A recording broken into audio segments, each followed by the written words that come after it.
Everyone, I'm Dr. Z. I'm a clinical psychologist specializing in transgender care. Welcome to my channel. Today, I'd like to make a video to discuss some of the things that may start arising in the back of your mind and why it is important to pay attention to those things. This is especially going to be important for individuals who could be in a place of their lives where you are continue to perhaps hope and think that the behaviors you may engage in, maybe it is feminizing or masculinizing, some people prefer cross-dressing, that these behaviors have nothing to do with transgender identity or with gender dysphoria. This is going to be especially relevant to those individuals. Not all of the individuals who engage in behaviors of feminizing or gender bending, in other words, are going to have this in the back of their mind. They're not all of you are going to have this in the back of your mind. But if you do, it is something to watch out for, and I would like to explain why.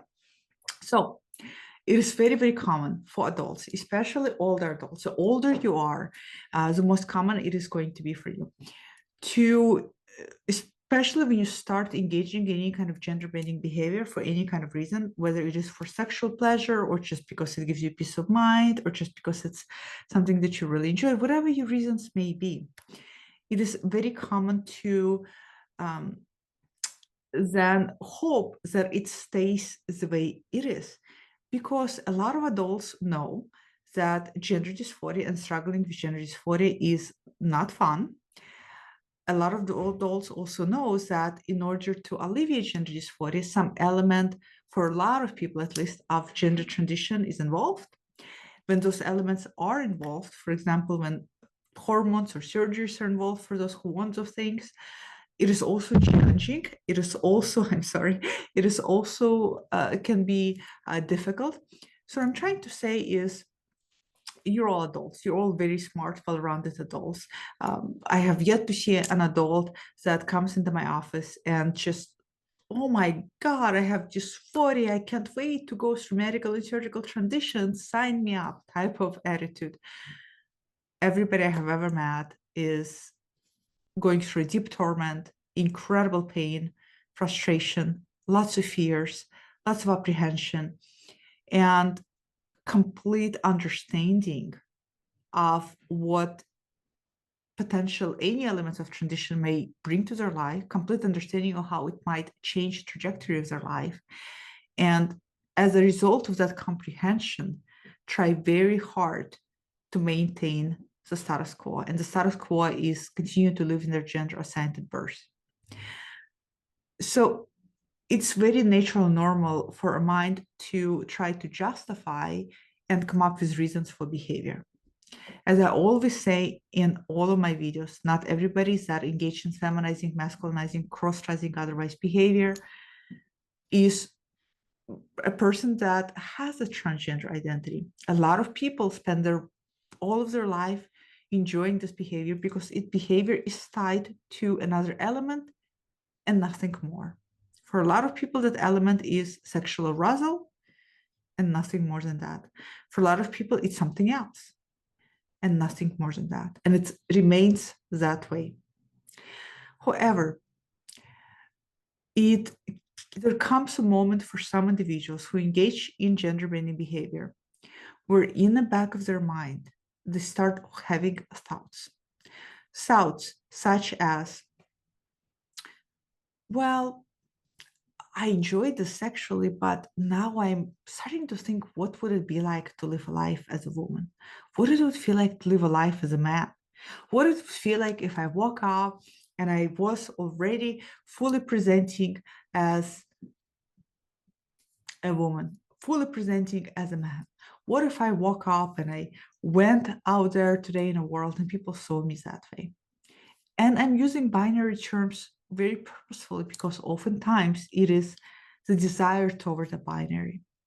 So the thought starts to formulate in the back of people's heads. Suddenly, it is no longer about wherever the link was to that behavior. Suddenly, it's about more. It is important to pay attention to these thoughts. In my experience, people who are enjoy gender bending, and it's not linked at all to gender incongruency. It is just something they enjoy. In my experience, they don't have the thoughts formulating in the back of their heads. The ways they describe to me their experiences is this: nope, I'm very comfortable with my gender. This is something I love to do occasionally. It's sexually arousing, sexually interesting, or it gives me peace of mind, or it's just something that I enjoy. I can't explain why. I can't put my finger on it, but I really enjoy gender bending once in a while. And when I do that, it lasts for X amount of time. And then I go back and there's no dysphoria, no discomfort. I'm totally comfortable in my gender assigned birth. I never have those thoughts in the back of my head. What if, because I'm very comfortable within my gender identity. And then there's people who are starting to have those thoughts formulate in the back of their heads. And sometimes you will notice that the thoughts for some of you, and some of you have already experienced it. Not only do you have those thoughts in the back of your head, but then they start to magnify. Meaning you're now imagining your life, you're now thinking about your life, you're now trying to envision your life as gender other than your gender assigned at birth. And it's $1 million question. Well, what does it mean that I have the thoughts in the back of my head? A lot of people will tell you a lot of things, and it may or may not be true. I say that two things could be happening. One thing that could be happening is that you actually do have trans identity, and it's trans identity that is waking up and starts to present itself, right? So this is obviously no longer just about the behavior, something else here at play. You need to pay attention to these thoughts. Because if you are thinking about, if in the back of your head are not only thoughts, oh, I want to go home and I want to feminize or masculinize because it'll give me sexual arousal and I need to release my stress. If you're thinking in the back of your head while sitting at work at a desk, at a meeting, and in the back of your head, you're thinking, God, my life would be so much better, so much easier if I just woke up as a woman or a man. It would be so much easier if I just lived my life as a woman. I could see myself interacting with all people like that. I can really see myself navigating life as a woman. Now, these are different thoughts. Now, these are thoughts tied to gender identity versus thoughts being tied to gender bending behavior as it linked to other type of function. Very different thoughts. So these thoughts could be formulating because you truly do have trans identity and it's starting to wake up. I know this is probably overwhelming for some of you to hear, but sometimes we need to hear things to understand them, because otherwise, by justifying things in our lives, we are really prolonging time that you could wisely use otherwise. So this could be one of the reasons why the thoughts are starting to formulate like that in the back of your head, that you are actually trans and it's waking up. Another reason is you may not necessarily be trans-identified individuals, but you have a tendency to have a ruminating obsessive thoughts that when one thought pops up, your mind starts running with it and starts magnifying it. Two different scenarios. And one of the probably simplest way to see how much you fall into the second scenario is, for me at least, when I work with clients and when I ask very specific question, well, what would life as woman or man would offer you? Why is it that you're envisioning? What distress are you feeling?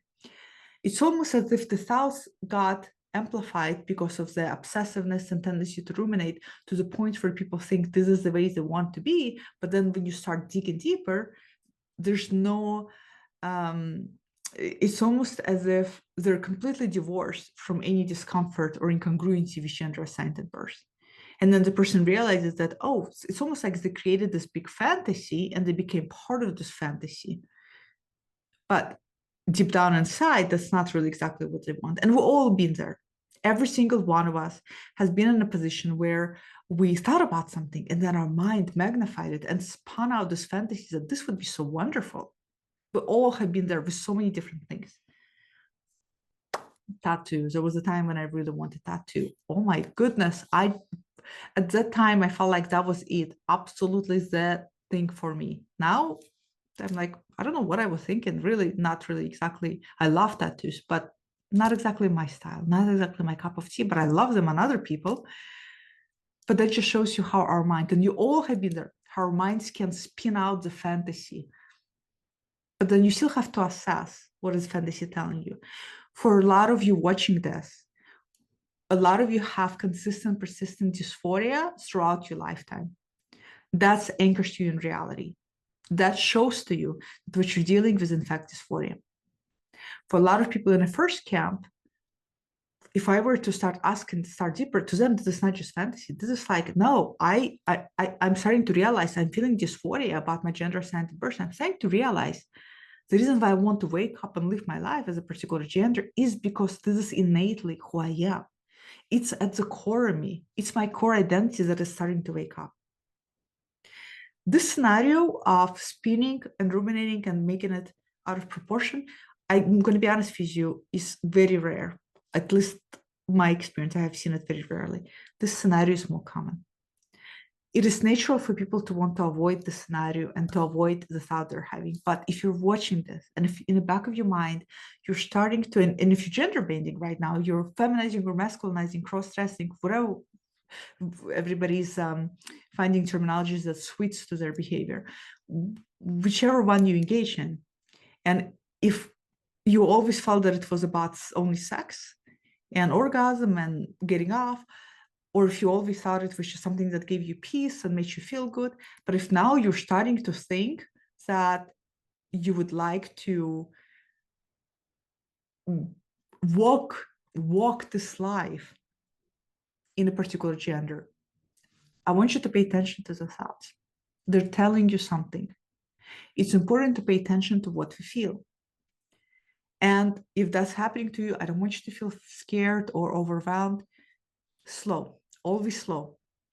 If the thoughts continue, if they continue and they form a pattern that is telling you something, because everything that is related to gender dysphoria, we always want to see some element of consistency and persistency, because we're human beings.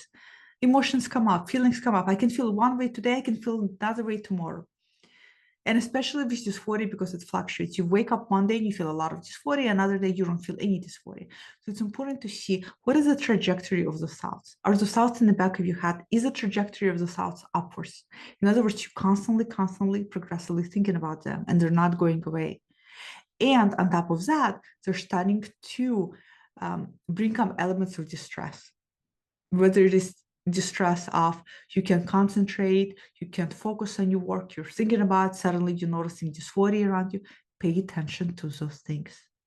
If you can, it would be great to see a therapist in your local area to help you further really understand what's happening to the thoughts. But it's important to pay attention. A lot of people who started off with gender bending behavior just for sexual pleasure started to formulate those thoughts. And a lot of people realize they also have transgender identity. And then some people didn't. But again, those thoughts, instead of sitting there and eating at you and bugging you, it's best to pay attention and starting to understand what they're there to tell you. So hopefully this was helpful. This is very, very common to start having those thoughts in the back of your head. Again, they could be very illuminating one way or another, and it's important to pay attention to them. Again, not everybody who engages in gender bending behavior is also transgender. And then it's really, really important to pay attention to that. So hopefully this was helpful. Comment below, let me know if you fall into this category, if this happened to you when you had the thoughts in the back of your head. This time, what did you find out? What the thoughts were telling you, and what was the meaning behind them? Comment below, and I will see you all next time. Bye.